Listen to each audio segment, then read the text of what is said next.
Assalamualaikum warahmatullahi wabarakatuh. Salam sejahtera untuk kita semua. Nama saya Fitri Purnamasari, SP MSc NIDN 0907069202. Saya merupakan dosen pada program studi pendidikan kesejahteraan keluarga Fakultas Teknik Universitas Negeri Makassar. Bidang ilmu saya adalah manajemen agribisnis. Pada kesempatan ini, saya akan menjelaskan PDD UKT-PT pada bidang pengajaran.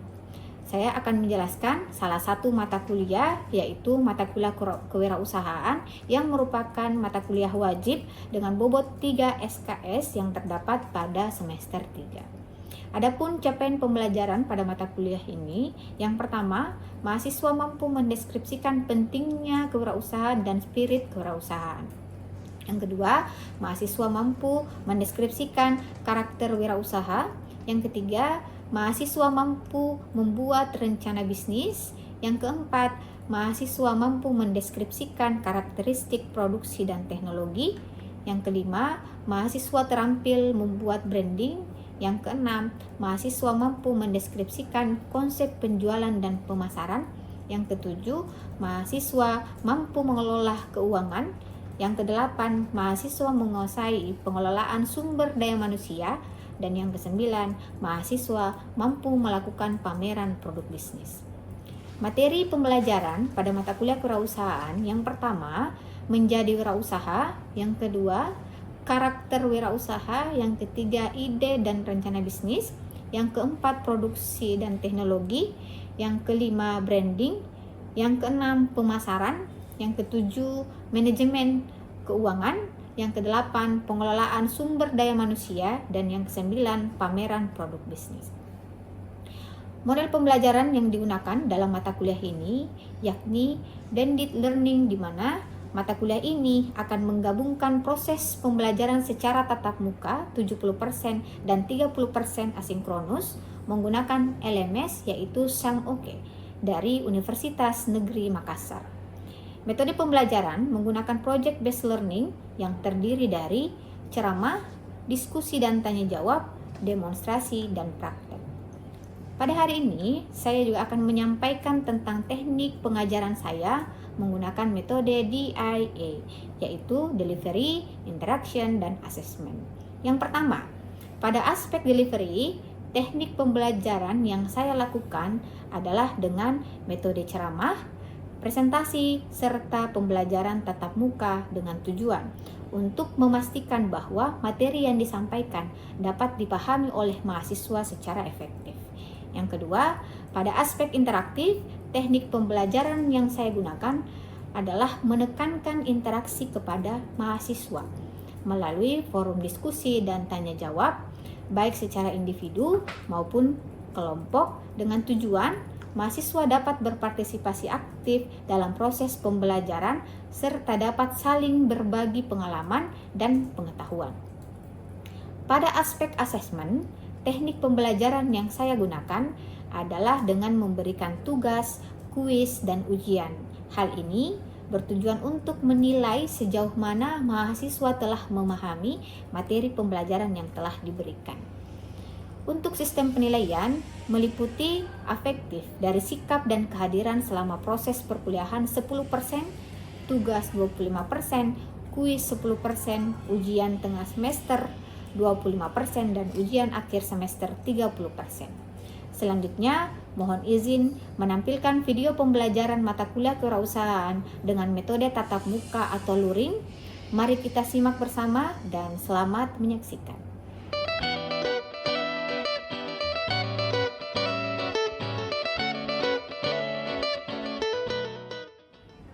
Assalamualaikum warahmatullahi wabarakatuh.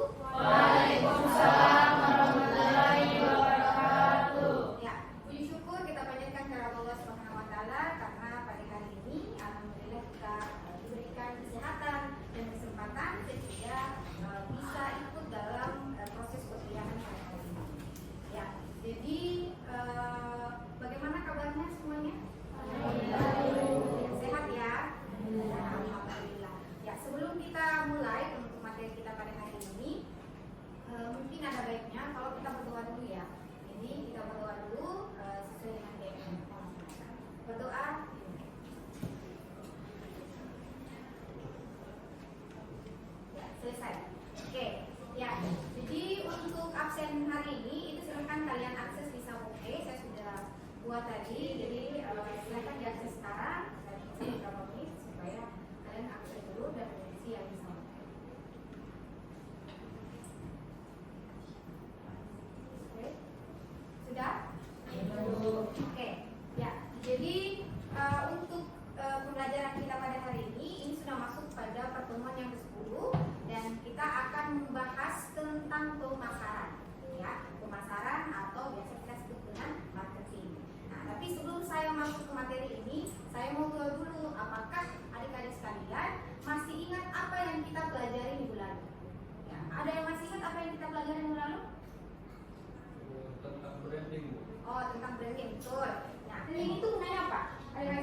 dari suatu produk atau perusahaan agar dapat dibedakan dari pesaing dan lebih mudah diingat oleh konsumen. Ya, jadi bagaimana supaya produk itu berbeda dengan yang lainnya, terus yang mudah diingat oleh konsumen. Nah, contohnya apa?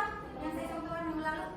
Logo, betul. Terus tagline, ya. Jadi kayak yang ada manis-manisnya, kemudian pucuk-pucuk. Nah, itu adalah salah satu contoh dari branding. Oke, bisa ya. Jadi kita bisa lanjutkan untuk materi kita pada hari ini, yaitu mengenai marketing, karena ini saling terkait. Kalau branding kemarin itu supaya kita itu punya keunikan dan yang membedakan dengan pesaing, kalau ini adalah bagaimana kita dikenali, kemudian bagaimana supaya produk tersebut itu menjadikan konsumen itu bisa loyal, ya, bukan hanya dia membeli saja, tetapi ada pembelian kembali, ada loyalitas yang terbentuk dari situ. Nah, itulah gunanya di pemasaran, ya. Oke, nah ini beberapa capaian pembelajaran kita pada hari ini. Jadi yang pertama kita akan membahas tentang bagaimana konsep pemasaran, kemudian memahami bagaimana strategi pemasaran, konsep STP atau segmentation, targeting, dan positioning, dan yang terakhir tentang konsep bauran pemasaran atau biasa kita sebut sebagai marketing mix. Nah, ini yang capaian pembelajaran kita pada hari ini. Oke, saya lanjutkan. Nah, ini berapa referensi yang bisa kalian baca ya tentang marketing ini. Nah, karena materi ini sudah saya kirimkan di Samoke dari kemarin, jadi saya rasa kalian sudah punya kesempatan untuk membaca materi ini, dan untuk buku-buku yang ada di atas itu bisa kalian akses di link yang ada di slide yang saya bagikan di Samoke itu, ya. Jadi ada link yang saya bagikan itu, nah kalian bisa akses semua referensinya. Nah, oke, kita masuk yang pemasaran yang pertama, tentang pemasaran dulu ya. Jadi kalau untuk pemasaran sendiri, ya, menurut American Marketing Association, ini dia menyatakan bahwa pemasaran itu adalah proses perencanaan. Jadi ada perencanaan, ada pelaksanaan konsepsi, penetapan harga, promosi, dan distribusi gagasan, ya. Nah, tapi yang paling harus digarisbawahi adalah yang ini.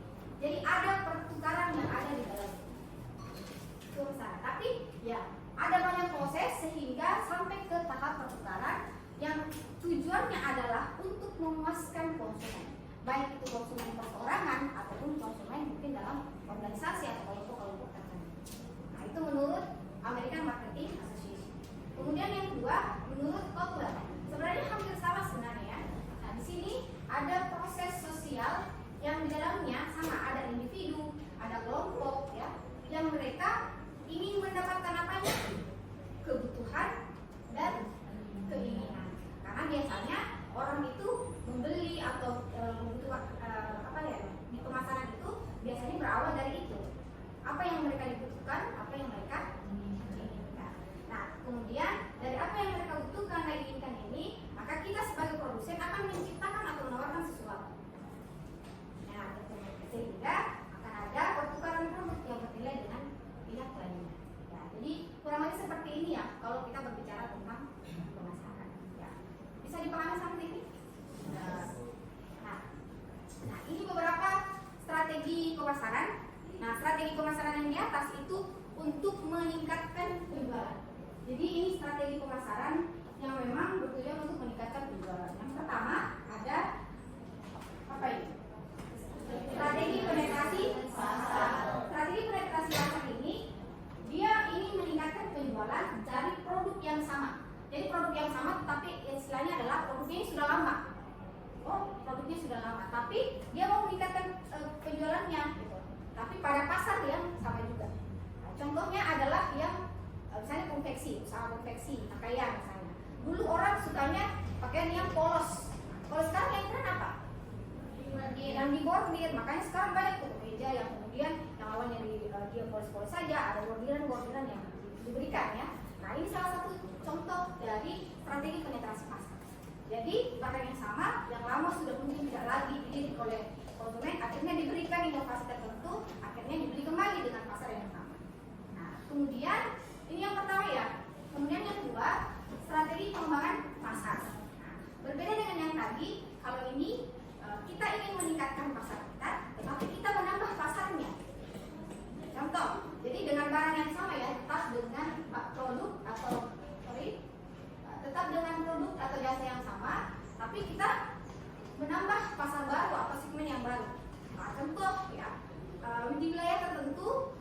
misalnya dengan produk yang sama, pakaian A itu ternyata sudah tidak lagi disukai oleh pasar itu. Nah, kemudian dia melihat ternyata di wilayah lain justru masih baru tren. Maka kita akan memperluas wilayah pasar kita ke tempat yang tadi. Nah, itu yang dimaksud dengan strategi pengembangan pasar. Oke? Nah, terus ada lagi yang ketiga adalah strategi pengembangan produk. Kalau ini kalau tadi pasarnya yang ditambah, ini yang dikembangkan adalah produknya. Yang awalnya produknya hanya satu, mungkin kita kembangkan menjadi produk yang lain tambah dua gitu ya. Jadi misalnya kita beli kalau kita beli satu, kita harus kalau kita beli dua lebih murah misalnya, kasih promo yang seperti itu sehingga itu akan meningkatkan penjualan dari produk tersebut. Nah, ya. Nah, terus ini yang juga penting, yang paling terakhir ini yang paling penting juga adalah tentang segmentasi pasar. Nah, ini segmentasi pasar itu kita istilahnya gini, pasar itu kan luas ya. Nah, pasar itu luas. Nah, kita mau membagi-bagi pasar itu, kita bagi-bagi berdasarkan kelompok-kelompok tertentu. Karena kita meyakini bahwa pembagian kelompok itu artinya dia punya kebutuhan dan keinginan yang sama.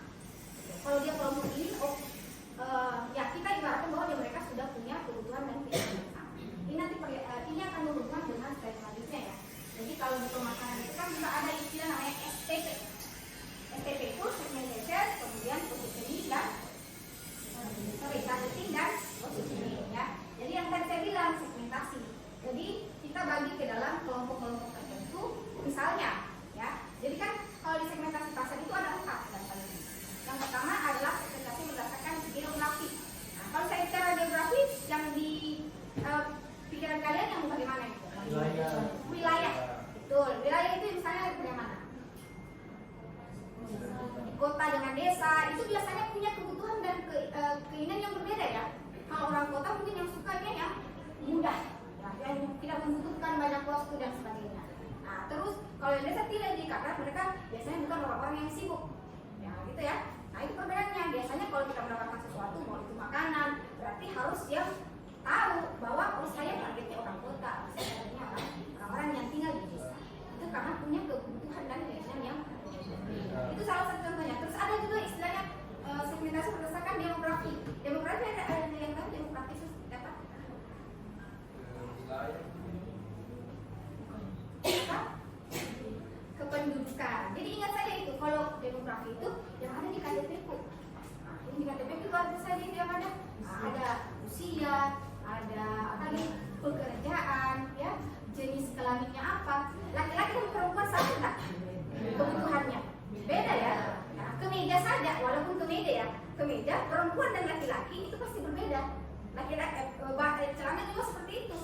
Kalau kira-kira kalau laki-laki pakai cutbray gimana sih? Pasti kira-kira karena beda. Jadi tidak mungkin misalnya saya mau menjual celana yang cutbray, terus saya segmen yang saya pilih itu adalah laki-laki. Nah, mungkin seperti itu ya. Oke.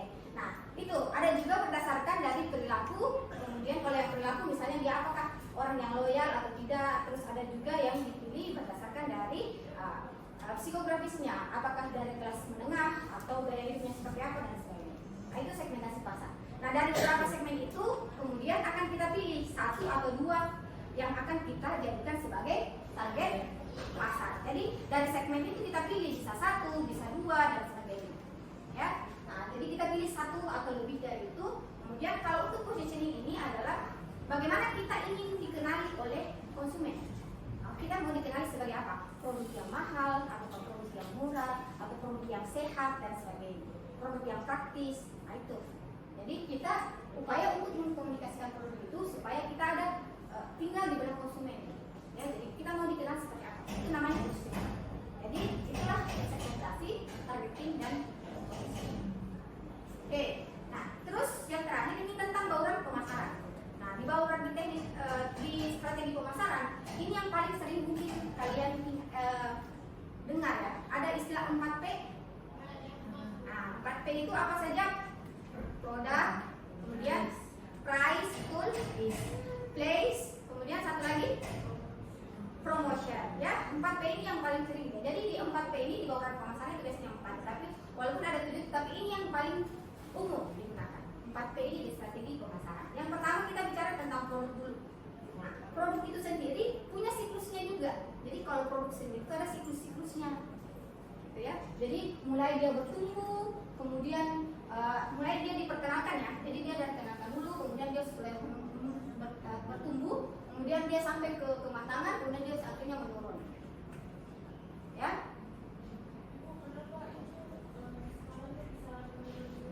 Ya, jadi pertanyaannya sangat bagus ya. Jadi tadi kenapa bisa menurun? Jadi misalnya seperti ini, ada produk biasanya kan, misalnya kita ada produk ya. Produk tersebut kalau di awal-awal itu kan pasti kita perkenalkan dulu. Nah, pada saat kita perkenalkan, apa di situ strategi yang paling kita gencarkan? Promosi.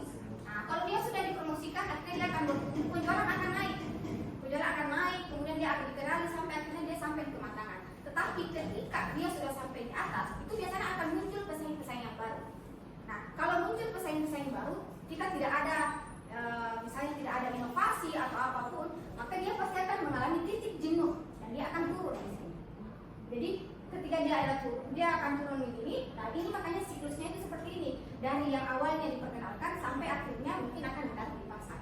Makanya Pak, biasanya kalau produk itu kadang-kala di tengah ini ada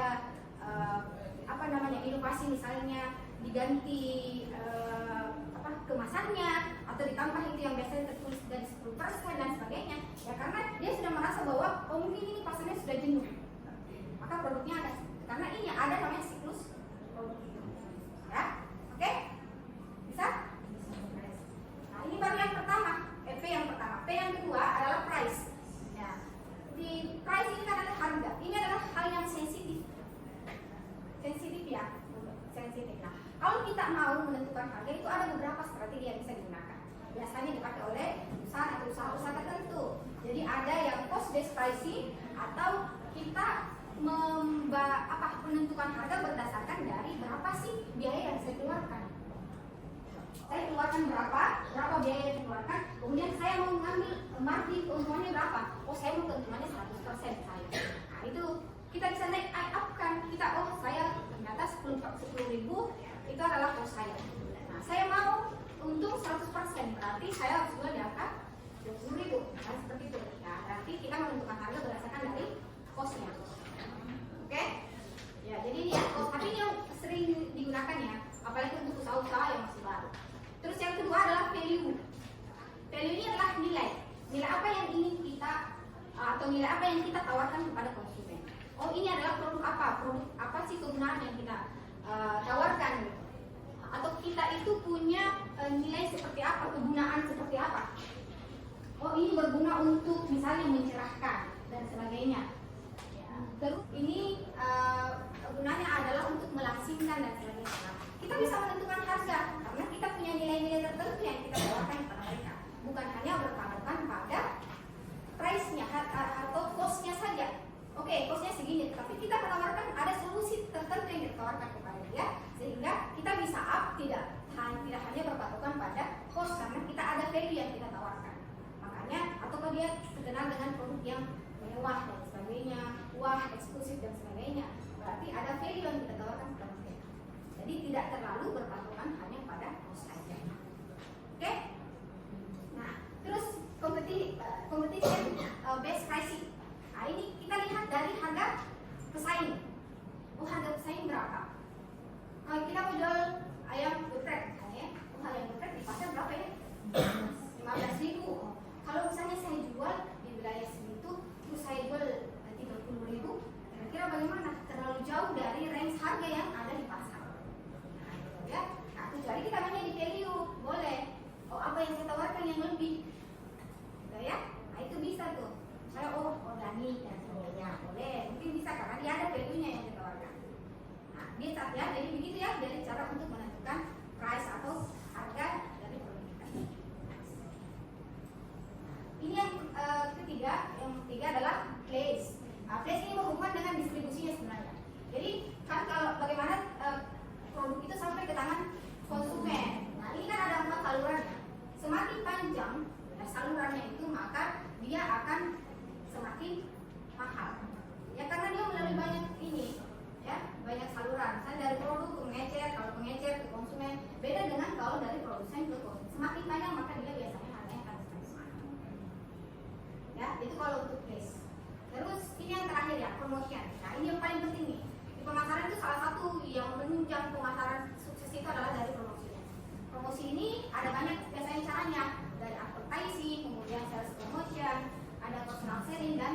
public relation. Advertising ini saya iklan-iklan ya. Iklan di mana? Iklan biasa di mana? Koran, televisi, ya, radio, majalah dan lain. Sekarang di sosial media ya, TikTok, Instagram dan sebagainya. Kemudian kalau personal selling ini yang biasanya langsung ditawarkan kepada kita. Ada sales yang menawarkan kepada kita dan kita berinteraksi langsung. Ada kosmetik kita disuruh coba dulu. Nah ini berarti dia adalah personal selling. Kemudian sales promotion, nah, kita dikasih potongan-potongan harga. Biasanya kan gitu ya. Apalagi yang biasanya itu promosi-promosi beli 2 gratis 1, ya betul. Nah, jadi insentif yang kita kasih yang sifatnya masih jangka pendek. Kemudian yang terakhir ini adalah public relation. Ini sering kalian dapatkan nih. Kalau kalian membuat kegiatan, nah, itu kalau kalian biasanya mau buat kegiatan, kalian minta dananya itu kan kalian minta sponsor ya. Nah, mereka juga dapat keuntungan. Jadi sebagai produsen juga dapat keuntungan karena kita bisa sekaligus mempromosikan produk kita. Oh ini tahu yang sponsor ini apa itu yang sponsor. Jadi akhirnya kita mencari tahu. Oh itu apa yang itu disponsor oleh siapa dan sebagainya. Nah, selain itu juga istilahnya akan baik. Oh dia aktif untuk membantu generasi muda dan sebagainya. Nah ini ya, ini adalah beberapa bentuk promotion. Oke, jadi 4P tadi sudah ada ya. Yang pertama produk, price, base, promotion. Oke, ya jadi itu tadi ya beberapa hal-hal yang penting di dalam pemasaran ya. Namun saya mau tahu dulu apakah adik-adik sekalian memahami apa yang tadi disampaikan atau apa yang adik-adik pelajari. Nah, silakan di scan barcode ini kemudian dijawab dari kuis yang saya berikan.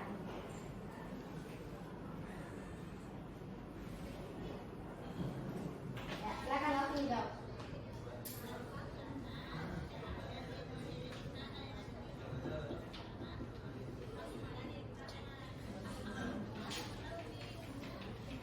Sudah?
produk masing-masing ini, kalian menggunakan kelompok yang sudah saya bentuk itu.